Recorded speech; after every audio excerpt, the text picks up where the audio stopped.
नमस्कार. Next rule आहे मल्टिप्लिकेशनचा रूल.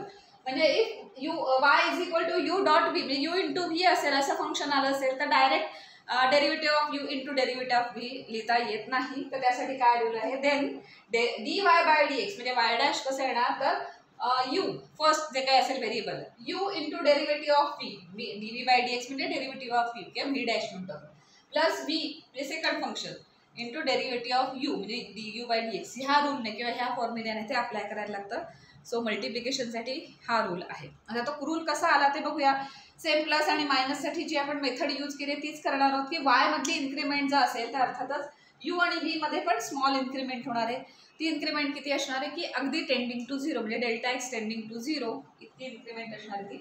सो बाकी सगळं स्टेटमेंट तेच की Y U and V are differentiable functions with respect to X वगैरे ते सगळं तेच, फक्त आपल्याला रूल काय आहे तेवढं इथे बघायचं.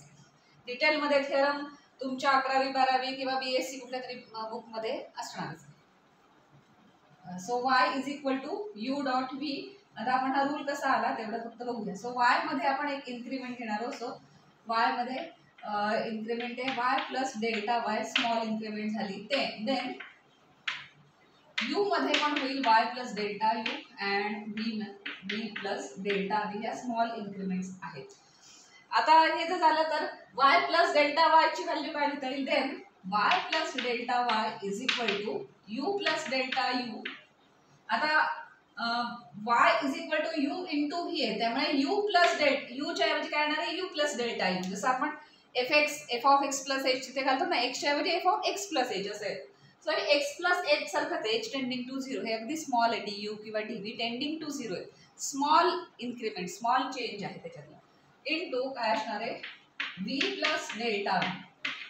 So y is equal to u dot v म्हणजे वाय प्लस डेल्टा वाय काय होणार आहे हा स्मॉल इन्क्रीमेंट ऍड केल्यावर इंटू हा स्मॉल इन्क्रीमेंट. सो अशा पद्धतीने येणार. पण हे जर सिम्प्लिफाय करायचं झालं तर काय होणार ते विच इज इक्वल टू, आता याने मल्टिप्लाय करायला लागेल ना, दोन ब्रॅकेट्स आहेत. So you into V plus you into delta v plus delta you into V, किंवा आपण व्ही आधी लिहूया V into delta u plus delta you into delta V असं झालं.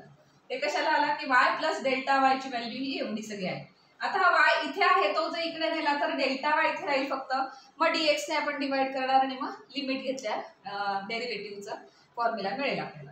सो आपण हा वाय तो इकडे देऊया, that implies delta Y is equal to, कारण इथे फक्त डेल्टा वाय राहील, वाय इकडे देणार आहोत. हे सगळं तसंच u v plus u delta v plus v delta u plus delta u delta v minus येणार वाय.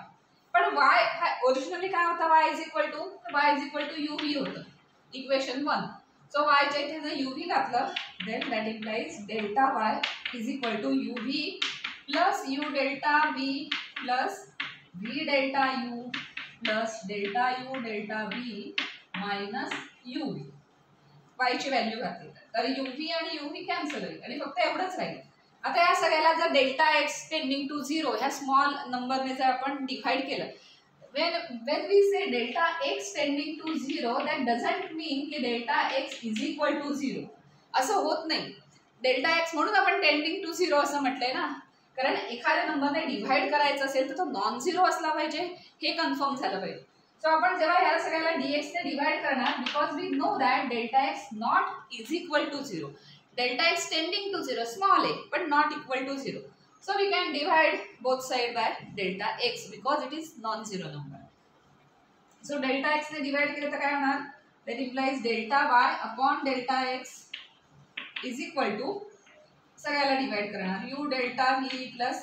आता हे एक स्टेप मी फक्त इथे स्किप करते. या सगळ्याला आपण डेल्टा एक्स ने डिवाइड करणार, मध्ये काय साइन्स आहेत प्लस प्लस अशी साइन्स आहेत, त्यामुळे सेपरेटली आपण डेल्टा एक्स सगळ्याला देऊ शकतो. So u delta v upon delta x plus v delta u upon delta x plus delta u delta V upon delta x.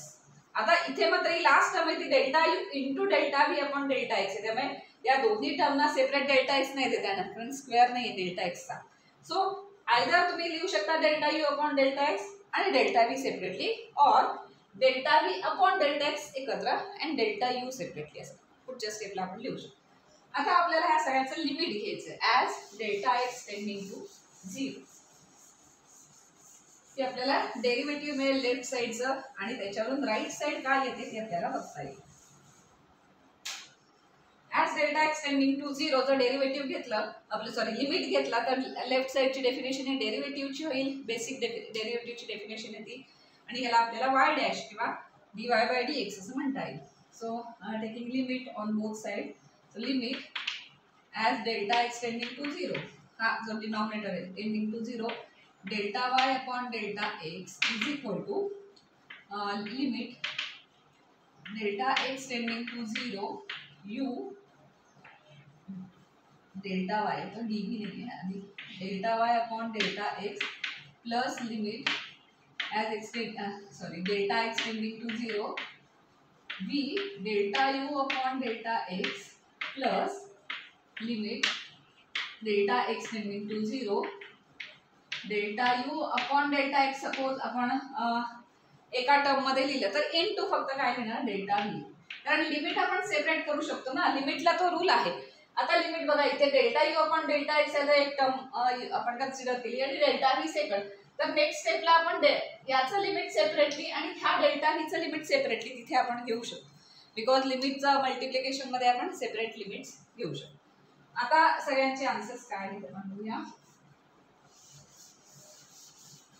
जरी u and v he functions असली with respect to x म्हणजे x या form मधलीच function असली तरी आपण first प्रिन्सिपलने जेव्हा solve केली ती एक्झाम्पल तेव्हा तुम्हाला आठवत असेल की ॲज एच टेंडिंग टू 0 होतं, त्यामुळे फंक्शन मध्ये असं आलं कुठेतरी की एक्स स्क्वेअर असं आलं तर एक्स स्क्वेअर मध्ये एच नाहीच आहे ना, तिथे सबस्टिट्यूट करायला एच नाहीच आहे, त्यामुळे हे एक्स स्क्वेअर तसंच राहायचं because limit as h tending to 0 होतं, त्यामुळे एक्स स्क्वेअर तसंच राहायचं. त्यामुळे एक्स हे व्हेरिएबल असलं फंक्शन असलं तरी त्याच्यात लिमिट कोणत्या व्हेरिएबलचं आहे त्याप्रमाणे ते लिमिटची व्हॅल्यू घालायची की नाही हे ठरणार. त्यामुळे जर असं असेल की लिमिट एच टेंडिंग टू 0 आणि एक्स स्क्वेअर असेल तर हा एक्स स्क्वेअर बाहेर असेल ॲज अ कॉन्स्टंट नाही येतो, it's a variable, but for this limit it is a constant, कारण इथे एच नाही आहे ना, तो ट्रीट करायचं त्याला कॉन्स्टंट सारखा. एक्स स्क्वेअर बाहेर येणार आणि म्हणजे काय आत असेल एचच्या टर्म त्यांचं लिमिट घेतो आपण. So here also delta x is a variable, लिमिटसाठी डेल्टा एक्स जिथे जिथे आहे तिथे तुम्ही डेल्टा एक्स टेंडिंग टू 0 हे यूज करणार आहात. त्यामुळे यू व्ही किंवा वाय वगैरे असं असेल तर तुम्ही डायरेक्ट आउटसाइडला घेऊ शकता. आता लेफ्ट साइडचा जो काही सगळं आहे त्याची डेफिनेशन त्याला काय म्हणतो आपण वाय डॅश किंवा dy by dx left side दिली. आता राईट साइडला काय असणार आहे u आपण बाहेर घेऊ शकतो into limit delta x tending to 0 delta v upon delta x. याच्यासाठी पण फॉर्म्युला लिहिणार होतं पण माहिती आहे ह्याचा फॉर्म्युला काय आहे तर याचा फॉर्म्युला dv बाय dx आहे v डॅश प्लस v पण बाहेर काढणार कारण इथे डेल्टा एक्स नाहीये, सो v बाहेर घेतला limit delta x tending to 0 delta you.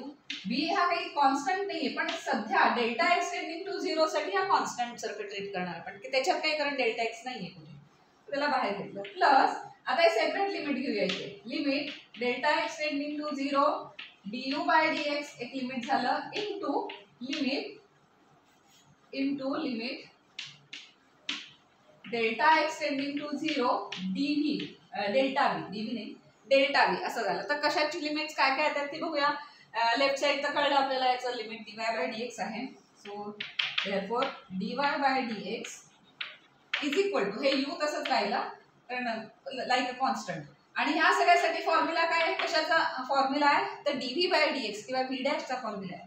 So dv by dx plus v into हा फॉर्म्युला आहे du बाय dx प्लस आता लिमिट्स आपण घेऊया. त्याचं काय येणार आहे du बाय dx आहे म्हणजेच du बाय dx हे लिमिट किंवा डेरिव्हेटिव्ह येणार ना, हा डेरिव्हेटिव्हचा फॉर्म्युला आहे delta u upon delta x as limit delta x tending to 0. त्याचं काय येणार du बाय dx.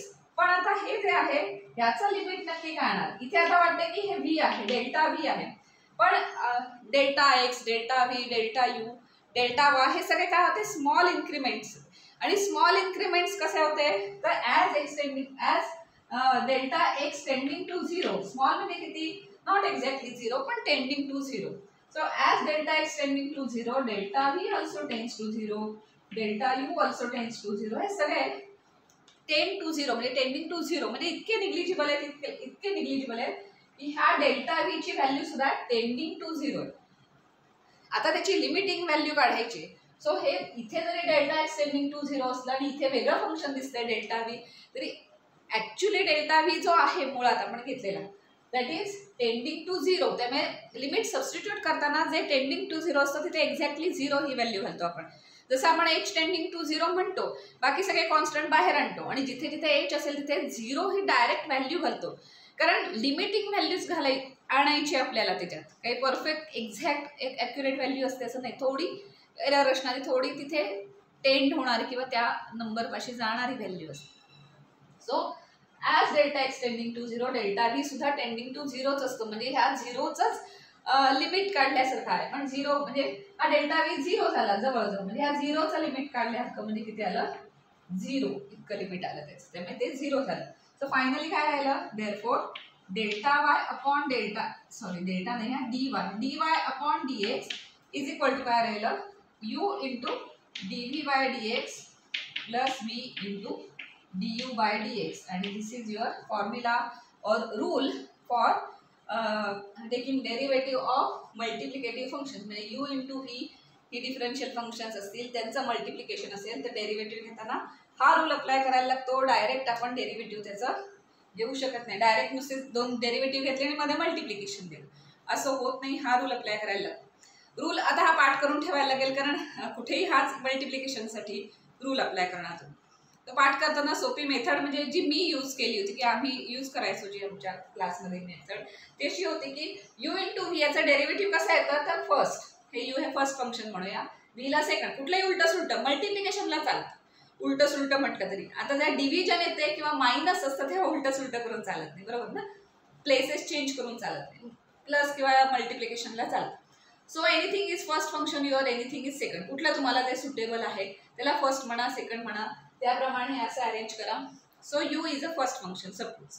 देन पाठ आम्ही असं केलं होतं, यू म्हणजे first function, first into derivative of second plus second into derivative of first, हा तो त्याचा रूल आहे. First into derivative of second plus second into derivative of first, हा यू डॉट व्ही याचं डेरिव्हेटिव्ह काढण्याचा रूल आहे. हा रूल लक्षात ठेवा आणि याप्रमाणे एक्झाम्पल्स सॉल्व्ह करायचे.